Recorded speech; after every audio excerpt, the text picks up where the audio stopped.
আজকে দেখেন দেশের অবস্থা নিয়ে কিন্তু কেউই সুখী না, কেউ তৃপ্ত না, না রাজনৈতিক দলগুলো, না টকশো মারানিরা, না এমনকি সরকার, না জনগণ, না মিডিয়া। আপনারা প্রথম থেকে শুনে আসতেছেন বিপ্লবের শক্তিগুলো বিভাজিত, তাই না? নিউজ হয়েছে দেশে শুরু হয়েছে বিভাজন।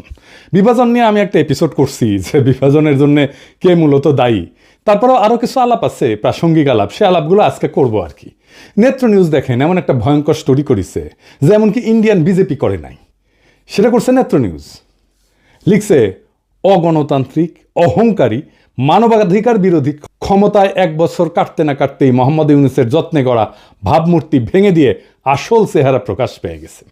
সে বলতেছে ইউনূস কোনোদিনই বাংলাদেশের মানুষের মধ্যে অতটা জনপ্রিয় ছিলেন না যতটা তার তোষামতকারীরা বিশ্বকে দেখাইতে এবং চাপিয়ে দিতে চাইছে।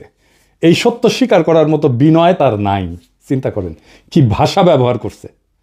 উপরন্ত আছে এক পর্বত সম অহংকার। ভাঙা সংবিধানকে পাশ কাটায় সরকার চালাইতে যায় তিনি আমলাতন্ত্র এবং বিচার ব্যবস্থা তুলে দিছেন ক্ষুদ্র স্বার্থান্বেষী গোষ্ঠীর হাতে। আইন শৃঙ্খলা বাহিনীকে দিছেন সেনাবাহিনীর নিয়ন্ত্রণে, আর রাজনৈতিক আদর্শ তুলে দিছেন ধর্মীয় কট্টর ডানপন্থীদের হাতে। এইবার বুঝে দেখেন নেত্র নিউজ কোনটি থেকে টাকা পায়, বুঝছেন? এটাও খুঁজে বের করবো। হুই এখন ইন্ডিয়া থেকে টাকা পাচ্ছে। যাই হোক, আর বেশি আগাই না, কারণ ওক নিয়ে তো আর একটা এপিসোড করিচ্ছি, তাই না? হ্যাঁ, কিন্তু এটা গুরুত্বপূর্ণ যে নেত্র নিউজ এইরকম একটা নিউজ করেছে।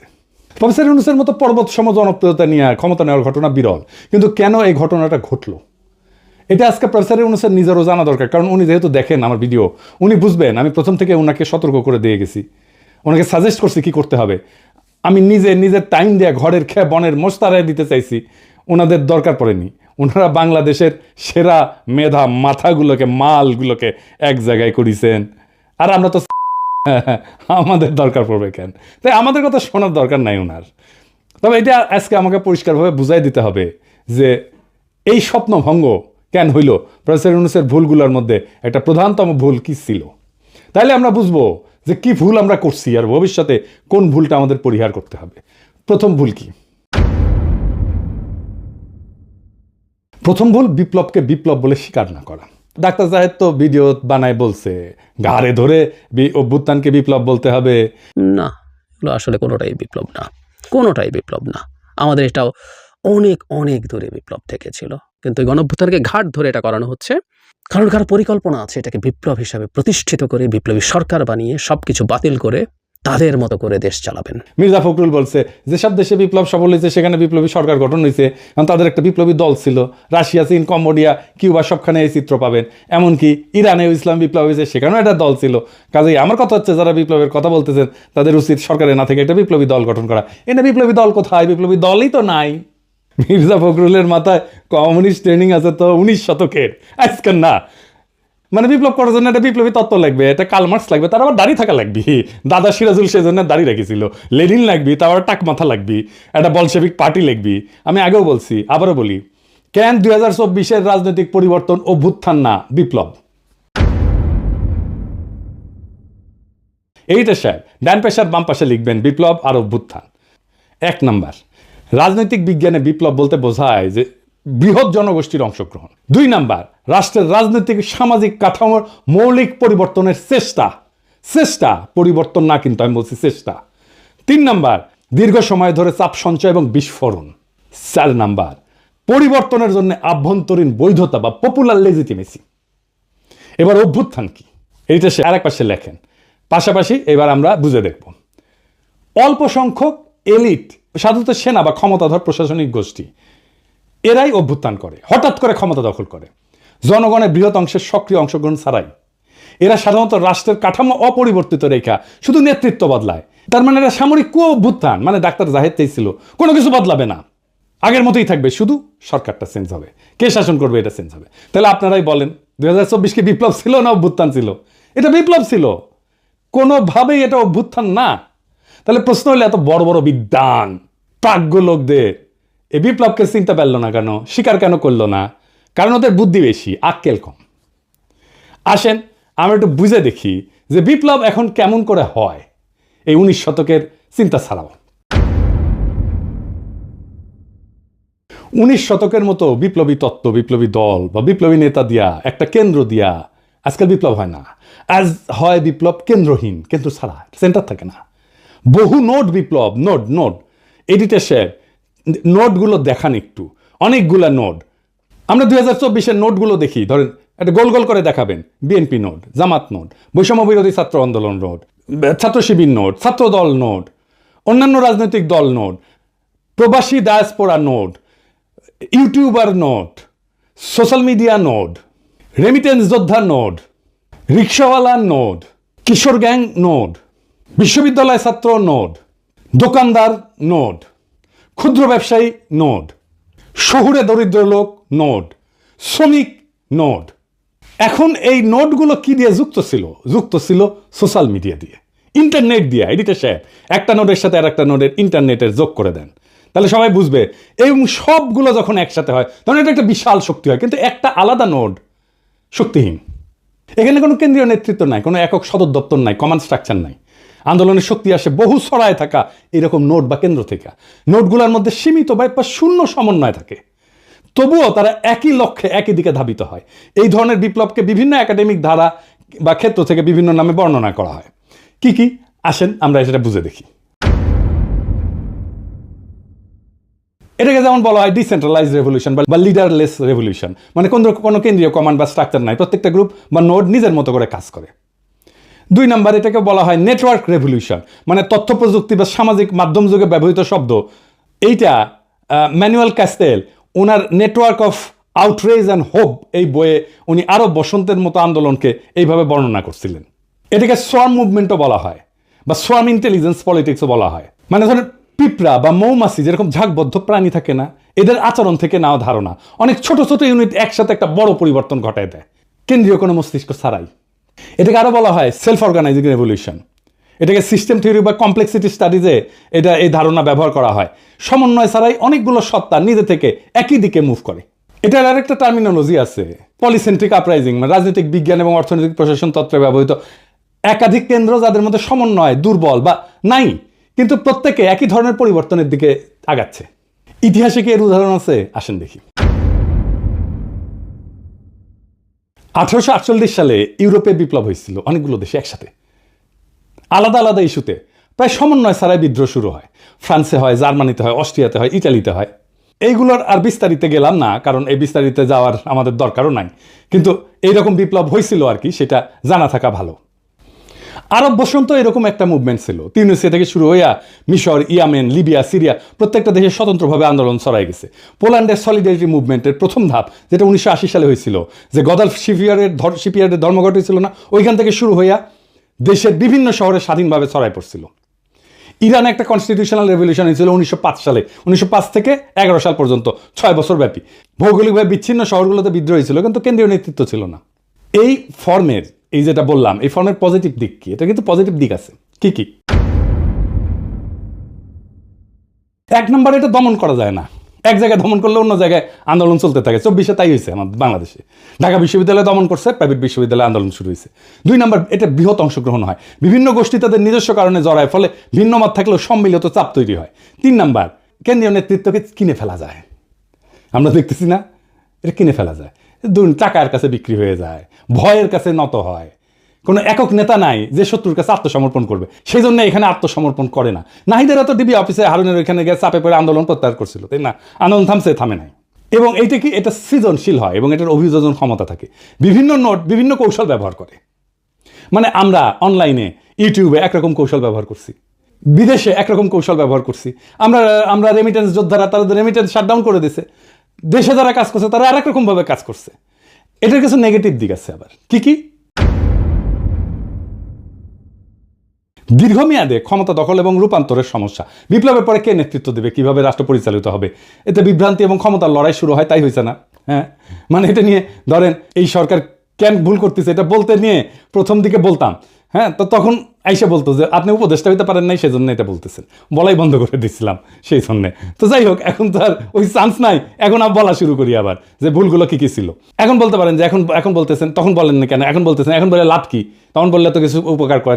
শোনেন ভাই, কিছু লোক আছে যারা এসে বারবার করে এই কথাটা বলতো যে আপনি উপদেষ্টা হইতে পারেননি, সেজন্য এটা বলিচ্ছেন। বলতো না? আপনারা নিজেরাই বলেন। তো তার চেয়ে কি দরকার এই গ্যাঞ্জামের মধ্যে ঢুকে লাভ আছে? আচ্ছা, আর কি? সহজে এটা বিভক্ত হয়ে যায়। সমন্বয় না থাকলে আদর্শিক সংঘাত হয়, প্রতিযোগিতা বাড়ে। দেখতেছেন না বিএনপি শিবির, ছাত্রদল ছাত্র শিবিরের আদর্শিক সংঘাত হচ্ছে না। 3 নাম্বার, বাইরের শক্তির ম্যানিপুলেশন সহজ হয়, তারা খুব সহজেই এটাকে ম্যানিপুলেট করতে পারে। সমন্বয়হীন গ্রুপগুলা আলাদা আলাদা চুক্তিতে বিক্রি হয়ে যাইতে পারে বিদেশি শক্তির কাছে। ইন্ডিয়া নানা অ্যাঙ্গেল থেকে আমাদের মধ্যে ঢুকে যাচ্ছে না, একবার ওয়াকার, একবার বিএনপি, একবার বাম, একবার পন্দের আলো, একবার দিল্লি স্টার, একবার দেবপ্রিয়, একবার ইসকন মিলে এবার। হ্যাঁ। 4 নাম্বার, ন্যারেটিভ গঠনের দুর্বলতা, কেন্দ্রীয় বয়ান বা একক বার্তা না থাকায় আন্তর্জাতিক এবং আভ্যন্তরীণ সমর্থন এটা অগোছালো হয়ে যায়। তাই হয়েছে। আমরা চেষ্টা করছি ন্যারেটিভ তৈরিতে, কিন্তু আমরা তো সরকার না, আমরা তো সরকারের বাইরের শক্তি। এই 2024-এর বাংলাদেশের বর্ষা বিপ্লব এই আন্দোলনের প্রক্রিয়া, বৈশিষ্ট্য এবং মডেলের সাথে একেবারে খাপে খাপ মমতাজের বাপের মতো মিলে যায়, তাই না? কেন্দ্রীয় নেতৃত্বের অনুপস্থিতি। এই আন্দোলন কোনো এক নেতা বা কোনো দলের হাতে ছিল না, সবাই নিজের মতো করে যাচ্ছে। বহু নোটের সক্রিয়তায় আন্দোলনের শক্তি আসছে শহর, গ্রাম, শ্রমিক, ছাত্র, প্রবাসী সমর্থন, সোশ্যাল মিডিয়া, সব জায়গা থেকে। কিছু যোগাযোগ কারো কারোর মধ্যে ছিল, কিন্তু পুরোপুরি কমান্ড সেন্স ছিল না। আমাদের একমাত্র যোগাযোগ ছিল সোশ্যাল মিডিয়া। এই জন্যই পলক ইন্টারনেট বন্ধ করে দেয়, আমাদের নোটগুলার ইন্টার কানেকশন বন্ধ হয়ে যায়, এবং আন্দোলনও কিন্তু বন্ধ হয়ে গেছিল। এই বিপ্লবের প্রতিরোধ ক্ষমতা ছিল অসাধারণ। সরকার এক জায়গায় দমন করলে অন্য জায়গায় আন্দোলন জ্বলে উঠছে। ঢাকা বিশ্ববিদ্যালয়কে দমন করছে, প্রাইভেট বিশ্ববিদ্যালয়ে ফুসে উঠেছে। নোডাল আন্দোলনের এটাই চরিত্র, কেন্দ্র ছাড়া আন্দোলনের এটাই চরিত্র। তবে ফলাফলের সীমাবদ্ধতা স্পষ্ট আমাদের, তাই না? ক্ষমতা দখলের পরে পরবর্তী রূপকল্প নির্ধারণে অস্পষ্টতা ছিল, ফলে পুরানো রাজনৈতিক শক্তি এবং বাইরের কূটনৈতিক প্রভাব দ্রুত জায়গা দখল করে ফেলছে। ঐক্যবদ্ধ বয়ান তৈরি না হয়, আন্তর্জাতিক সমর্থন এটা কমে গেছে। একাডেমিকভাবে 2024 সালের বাংলাদেশের বিপ্লবকে যদি বলতে হয়, এটা পলিসেন্ট্রিক, লিডারলেস, নেটওয়ার্ক আপরাইজিং বলা যায়। মানে বহুকেন্দ্রিক, নেতাবিহীন, সংযুক্ত একটা বিপ্লব বলা যায়, যেখানে বহু নোট সমন্বয়হীনভাবে একই লক্ষ্য অর্জনে কাজ করছে। তো এখন এই শফিকের মনে হয়েছে এই লড়াইয়ের একজন মাস্টার মাইন্ড তো লাগবেই, কারণ বিপ্লবের তো একটা নেতা লাগে, একজন কার্ল মার্কস লাগে যার দাড়ি থাকে। হ্যাঁ, মাহফুজেরও দাড়ি আছে একটু, তখন ছিল, তো বানিয়ে দিছে মাস্টার মাইন্ড। প্রফেসর ইউনূস মনে করেছেন এটা ছাত্ররা করেছে। সবাই অন্ধের হাতি দেখছে, সমস্ত নোট কেউ দেখে নাই। সেই কারণেই এইটা হাসিনার দমন প্রতিরোধে অসাধারণ সাফল্য দেখালো, বিপ্লবের পরে রাজনৈতিক ক্রিস্টালাইজেশন এইটা গঠন আর করতে পারে নাই, অসম্ভব দুর্বল হয়ে পড়ছে। এখন প্রশ্ন হচ্ছে এই দুর্বলতা কিভাবে কাটানো যেত? জি না, আমি বিপ্লবী সরকারের কথা বলবো না, এটা বলাটা এখন টাইম নষ্ট। এই লড়াইয়ের যে নোটগুলো ছিল, সেই নোটগুলোর মধ্যে আবার সংযোগ তৈরি করতে হতো, তাহলেই এটা একটা নিউরাল নেটওয়ার্কের মতো কাজ করতো। আপনারা জানেন তো যে আমাদের মাথার মধ্যে বিভিন্ন ব্রেনের সেল আছে, এবং এই সেলগুলো একটার সাথে একটা কানেক্ট করতে পারে, এবং সেই কারণে আমার মস্তিষ্কে প্রত্যেকটা সেল সংসম্পূর্ণ, কিন্তু একজন আরেকজনের সাথে কানেক্ট করে, কথা বলে। সেজন্যই আমরা আমাদের এই বুদ্ধিমত্তা দাঁড়ায়। সো ওই যে নোটগুলো, এইগুলোর কানেকশনগুলো যদি আমরা স্ট্যাবলিশ করে ফেলতে পারতাম, তাহলে এটা আবার নিউরাল নেটওয়ার্কের মতো কাজ করতো। তাহলে বুঝছেন তো, এই নোটগুলো আইডেন্টিফাই করছে প্রফেসর ইউনূস, করেন নাই। উনি জানেনই না কতগুলো নোট কাজ করছিল, কিভাবে করছিল। এই নোটগুলোকে নিয়ে একটা কনফারেন্স করা যেত না? ইন্টারন্যাশনাল কনফারেন্স করা যেত না? ভার্চুয়ালি সবাই যুক্ত হইতো, এমন না সবাইকে ডেকে নিয়ে যেতে হবে, তাই না? ভার্চুয়ালি সবাই যুক্ত হইতো।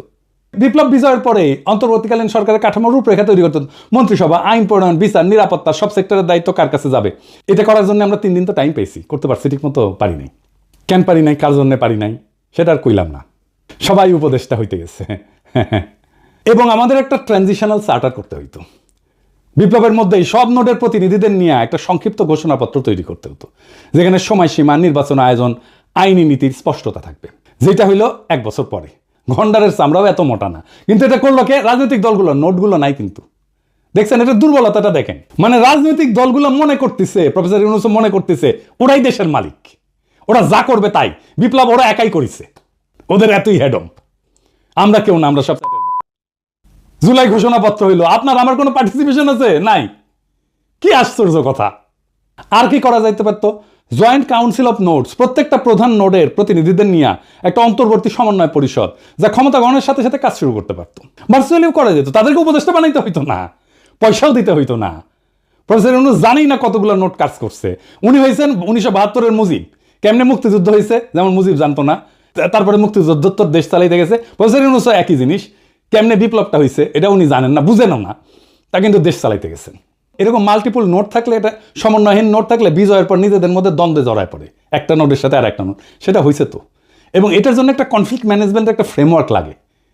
এই নোটগুলো কীভাবে কনফ্লিক্ট ম্যানেজমেন্ট করতে হবে, সরকারের তরফ থেকে এটা বিরোধ মেটানোর জন্য পদ্ধতি ঠিক করা, মধ্যস্থতাকারী ঠিক করা, নেগোসিয়েটর ঠিক করা, কিভাবে সমাধানটা হবে সেটা ঠিক করা। আর কি? একটা কমন মিনিমাম প্রোগ্রামের ভিত্তিতে নোটগুলোর ঐক্য।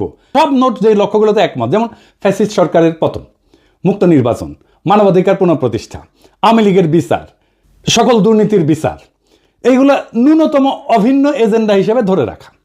প্রফেসর ইউনূসের সরকার কিছু করছে, এগুলো করে নাই। উপদেষ্টাদের নামে দুর্নীতির অভিযোগ উঠতেছে। প্রফেসর ইউনূসের নামে নেতৃত্ব এমন স্টোরি ছাপে, এটার দায় প্রফেসর ইউনূসের নিজের। ওনার 1 বছরের মধ্যে টাইম হইল না এই নোটগুলোকে আইডেন্টিফাই করে আবার কানেক্ট করার। আর রাজনৈতিক দলগুলো চলে গেল পিকনিক মুডে। উনি রাজনীতির লোক না, আমি মানলাম। যারা রাজনীতির লোক তাদের সাথে তো কথা বলবেন, উনি বোঝার চেষ্টা করবেন। উনি আশায় আছেন একটা ভালো নির্বাচন দিতে পারবেন, দিতে পারলে ভালো। তবে আমি খুব ভরসা পাইতেছি না। তবে এই নির্বাচনে খেলা হবে, অপ্রত্যাশিত ফলাফল হবে, আমি আগেই বলে রাখতেছি। তাই আমি চাই ফেব্রুয়ারিতে ইলেকশনটা হোক। 2024 এই বর্ষা বিপ্লব আমাদের শেখায়, এই দেশে জনগণ যখন জেগে ওঠে তখন ট্যাঙ্ক, গুলি, গুম কিছুই তাকে থামাইতে পারে না। আমরা দেখছি কিভাবে এক একটা নোট, এক একটা শহর, এক একটা শিক্ষা প্রতিষ্ঠান, এক একটা অঞ্চল, একটা প্রবাসী গ্রুপ একে অপরকে না চিনেও কোনো একক নেতা ছাড়াই এক হয়ে ইতিহাস লিখছে, ইতিহাস বদলাই দিছে। কিন্তু বিপ্লব শুধু ক্ষমতা বদল না, এটা ভবিষ্যৎ বদলের দায়ও। এই দায় এখনো পূর্ণ হয়নি। যারা ক্ষমতায় তারা যদি এই নোটগুলোকে পুনরায় সংযুক্ত না করে সাধারণ মানুষের বিশ্বাস ফিরায় না আনে, তবে এই বিপ্লবের শক্তি আবারও তাদের বিরুদ্ধে জেগে উঠবে, আরো ভয়ঙ্করভাবে, আরো সংগঠিতভাবে। আমরা ভুলে যাব না, বিপ্লবের আসল মালিক জনগণ, কোনো মাস্টার মাইন্ড না, কোনো ব্যক্তি না, কোনো দল না।